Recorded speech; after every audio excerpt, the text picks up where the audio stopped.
Hello, and welcome to the Thyroid Warrior podcast. I'm Ebony, and I'm here as your wellness facilitator. I'm going to be sharing my experiences in managing Hashimoto's disease. I really hope that it'll help you on your personal journey. Keep in mind, however, this does not substitute for medical advice. It is only for your information and motivational purposes only. Now, let's get started.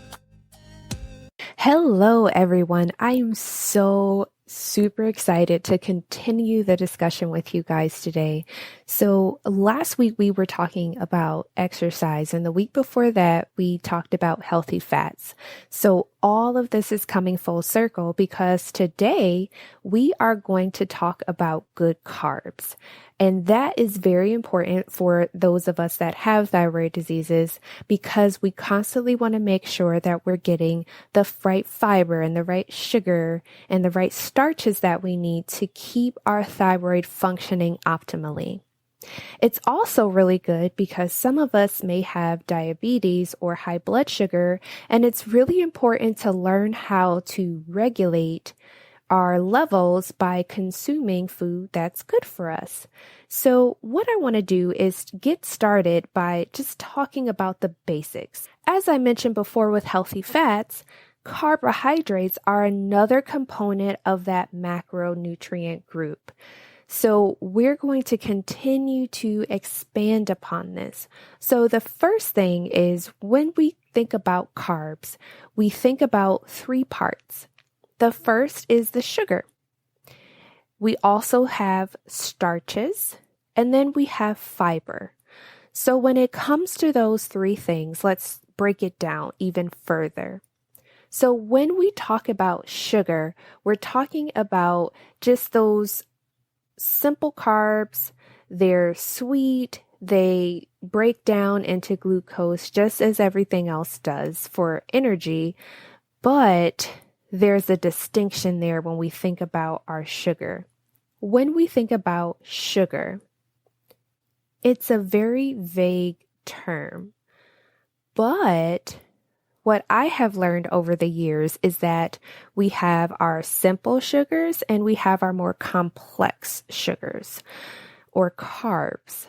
So let's talk about the bad stuff, so to speak, when it comes to carbs. When we think about that, when you have a refined or a simple sugar, that is going to get metabolized or consumed or processed by your body very quickly. And what will happen is that your blood sugar is going to spike very quickly and then it drops very quickly. And that's just not good. You don't feel well after, you get sluggish, you might get cranky, and it's just not a fun process. So think about this. Let's say you eat a donut, and we all have done it, and you're so excited and you're so filled with sugar and you're just like, yes, I can conquer the world. And then all of a sudden you start to feel sluggish. You don't feel so good. And the next thing you know, you're like, why did I eat that donut? Yes, that whole roller coaster, so to speak, is what I'm referring to when it comes to eating those simple and refined carbs. So there's so many things to think about when it comes to that. And everyone nowadays, it seems like they're saying simple carbs are bad for you, refined carbs are bad for you. But what are they talking about? And just to give you a quick rundown or a quick list, when you think about that, think about your sugary drinks. So your soda pop or different juices. Fruit juices are actually included because you strip away that fiber and all of a sudden your body is just hit with all that sugar. I'll talk about that a little bit later. Your white bread, pastries, cookies, cake, donuts, ice cream, that one hits me really hard. But continuing on, you have your candy and your chocolate. And when I say chocolate, I mean more of the milk chocolate and like your white chocolate. For the most part, dark chocolate, the higher the percentage of chocolate you consume, the better it is for you. So I'm talking about like 70% and higher. Yes, it's very bitter, but one of the things that I have done when it comes to that is I kind of wean myself into having more dark chocolate, and I can easily have a higher percentage chocolate now, and it doesn't even bother me or make me contort my face in 5 different ways because it's so bitter. So when it comes to that, just kind of ease into it. And lastly, fried foods, your potato chips, or a lot of things that you get from a fast food restaurant, for example. So those are examples of your simple or refined carbs. And typically, when you think about it more of a refined carb, just think of it as something that's more processed. And simple carbs, one of the things that I think about is my fruit juice, for example. So just coming back to that, for a long time, I would make fresh juice. But I realized very quickly that when I only had the juice, my blood sugar would spike and I would get a very similar crash. And I was like, that's not good. I'm supposed to be doing something that's seemingly healthy for me. Why is this happening? And I conveniently had an endocrinology appointment coming up soon. So I just talked to her about it.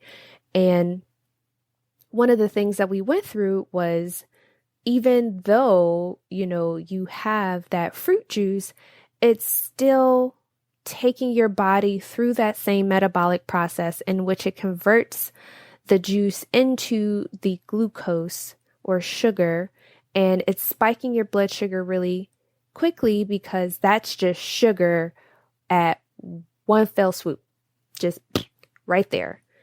And you have to be very careful. And one of the things that we discussed during that visit was, if you're going to have a fruit juice, one of the things that I did is I started taking the pulp from the fruits and vegetables that I was juicing, and I just would dump it into a blender and just blend that so I can get that fiber back into my fruit juice, because fiber, although we don't necessarily digest it, it's good for the bacteria in our digestive system.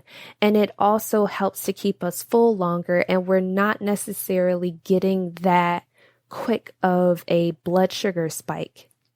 The other thing that I learned to do was that if I have that fruit juice, again, I'm going to put the pulp back into my juice and blend it. And then I also pair it with my protein or my fat. And I have a smaller amount of it. I don't go out and have like a huge 16-ounce glass of that juice. I try to keep it between 4 and 8 ounces so that, again, I'm not getting that blood sugar spike. And I also make sure that I have a really good amount of water after. So I actually have a 33-ounce glass container for my water. So as soon as I have that breakfast or lunch or dinner, or whenever I have that juice, I make sure I get a good amount of water after that to make sure I'm flushing my system out. And that just helps me. And I usually have that juice in the morning anyways. So during the day, I'm drinking at least 96 ounces of water, if not more, especially during the times where I'm very physically active, or I'm walking a lot, or I have a really heavy duty project that I'm working on. I make sure that I get that water in, and I'm also having typically 5 small meals a day. And sometimes I might have a snack. Again, it just depends on the activity that I'm doing. But I definitely try to make sure I have a very protein heavy, high fat diet. I typically do very well with more of a low carb diet because I have a tendency to have higher blood sugar numbers and a higher A1C number. So I'm very conscious of that, and I try to make sure that I'm doing all of the right things that I can do. I'm talking to my endocrinologist about all of the things that I'm eating and all of the things that I'm doing, and we make sure that I'm on track. I also go into my patient portal and I just kind of track those numbers. And I make sure that I'm going in the right direction, or at least my blood sugar levels are stable. So if you haven't taken a look, let's say when you go to the doctor and you get what's called an after visit summary, or it tells you what happened during your visit, I look at that and I see, okay, what did we test for today? If I got blood drawn, what was that for? And I always make sure that I ask again, what are my blood sugar levels? Let's get a complete metabolic panel done. Let's make sure we are checking for my thyroid stimulating hormone, my T3, my T4, and all of my antibodies, because that's important to me. And I can feel at this point when something is off because I've just practiced for a long time getting in tune with my body. But I also am a facts-based girl, so I like to see that information and that data. So that is how I make sure that what I'm eating is matching up to how I feel, because of course I use my food journal and I like to track all that, or I like to use my Fitness Pal to make sure I'm not going overboard or on either sugar or any of my macros for that matter. And I really try to make sure I'm gauging how I feel. Now, we talked about the bad stuff, but what about the good stuff? So when it comes to carbohydrates, we need them. For some of us, we don't need as much. For others, we can eat carbs all day and be fine. So when it comes to those good carbs, what am I talking about? So I'm referring to your fruits and vegetables, your lentils, kidney beans, your peas, nuts, seeds, so your pumpkin seeds, your chia seeds, whole grains, and sweet potatoes, for example, or potatoes. Like, you got to get your starches in there, remember? So again,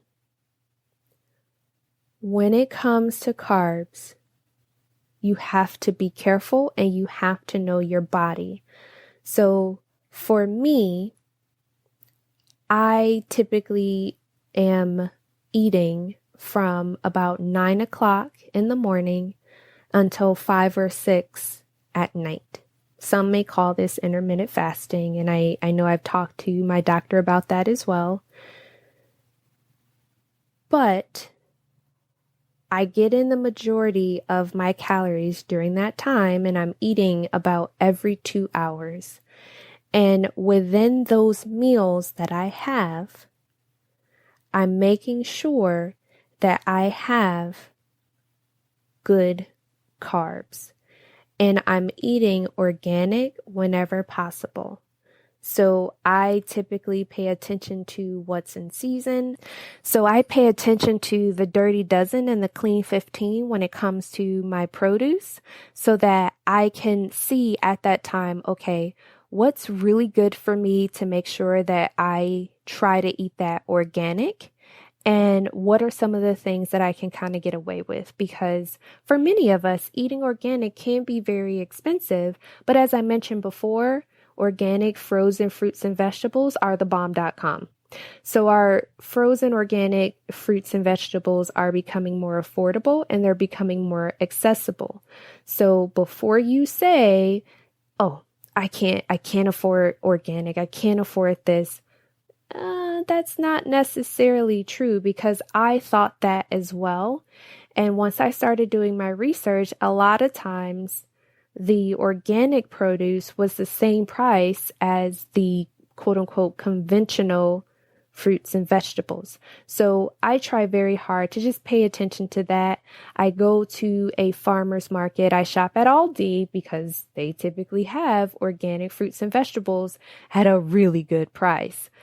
Or I go to my sales paper and I check to see what's on sale. I check to see what's seasonal. And if I can find some type of organic produce or fruits at that time, I definitely stock up on it. What I also try to do is when I'm looking for my good carbs and all that fun stuff, if I know that that's something that I eat a lot, I try to buy it in bulk. And Costco and other larger warehouse areas, they're getting a little bit better at having more organic produce. So I do try to pay attention to that. I do pay attention to how fruits and vegetables are stored. So for some of us that have thyroid conditions, we're very sensitive to the plastics that our food is stored in. I know for me personally, I don't have that sensitivity to it, but my acupuncturist has asked me about it, as well as my endocrinologist. So I've made the conscious decision to switch to more glass-based containers so that I'm not getting more of that plastic coming into my food, because again, I'm trying to make sure that I'm feeding my body with good food and that I'm not introducing outside toxins. I'm trying to keep that to a minimum as much as possible. It's hard making those changes up front, but ease your way into buying more organic produce, or one thing at a time, eliminating the more refined carbohydrates in your diet. So when you're doing this, you have to use your best judgment, talk to your doctor about it, and make sure that even though you think you're making a good decision, always, always, always check in with your endocrinologist or your primary care or your nutritionist or dietitian. And just remember, when you're going through this, you don't have to make all these changes at once. When it comes to trying to determine the best way to go about this, talk to your doctor, talk to your endocrinologist. If you have a dietitian or a nutritionist, talk to them as well about the best way to go about making small changes and easing your way into this, whether it's reducing the amount of simple and more refined carbohydrates in your diet, or determining whether or not it's best for you to have a lower carb or a higher carb diet. And for me personally, as I said before, for me, I thrive on a lower carb, higher protein, higher fat diet, but it just depends on who you are as a person, because all of us have genetic predispositions, we have family histories, and we have a lot of different circumstances and stressors that can have an impact on how our body processes the food that we eat. So with that, friends, I really hope that you were able to learn something today. And as always, be well and take care. Okay, thyroid warriors, get out there and take things one step at a time. Remember, be great, reflect on your triumphs, and as always, be well. Take care.